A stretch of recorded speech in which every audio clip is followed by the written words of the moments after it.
আপনারা দেখছেন আমরা যোগ্য শিক্ষক শিক্ষিকা যারা আছি, যোগ্যতার সঙ্গে পরীক্ষা দিয়ে চাকরি পেয়েছি, তারা আজকে এসএসসি ভবনের সামনে আমরা আছি। আমাদের বেশ কয়েকটা দাবি আছে, আপনারা সেটা সকলেই জানতে পেরেছেন অলরেডি। প্রথম দাবি আমাদের টেন্টেড আনটেন্টেড যে লিস্ট, সেটা সার্টিফাইড ওয়েতে এসএসসির ওয়েবসাইটে পাবলিশ করা।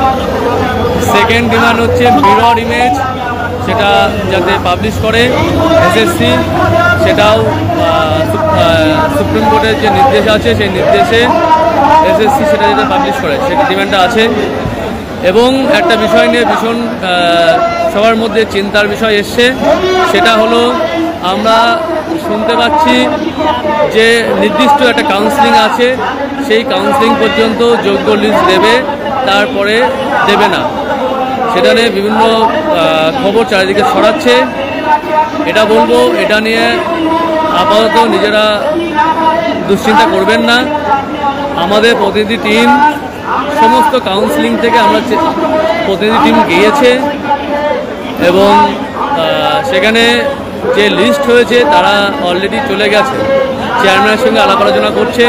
কিসের ভিত্তিতে এই যে লিস্টটা হলো সেটা জানা দরকার, এবং সেটা যতক্ষণ না ক্লিয়ার হচ্ছে যাতে এসএসসি চেয়ারম্যান লিস্ট আপলোড না করে, এবং প্রতিনিধিরা গিয়েছে তারা আলাপ আলোচনা করছে। আর আমরা যতক্ষণ না আমাদের দাবি দাওয়াগুলো পূরণ হচ্ছে ততক্ষণ এই জায়গা ছেড়ে আমরা কিন্তু উঠব না, এখানেই আমরা পড়ে থাকব এবং আমাদের দাবি মানতেই হবে।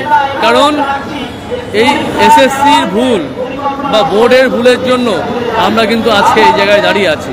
সেই জন্য যোগ্য অযোগ্য সার্টিফাইড লিস্ট, মিরর ইমেজ প্রকাশ, সেটা অবশ্যই করা দরকার। এবং আমাদের প্রতিনিধিরা গেছে, তারা যাওয়ার কি আলাপ আলোচনা করে আসছে এবং কি বিষয় জানতে পারছে সেটা পরবর্তীতে আমরা জানাবো।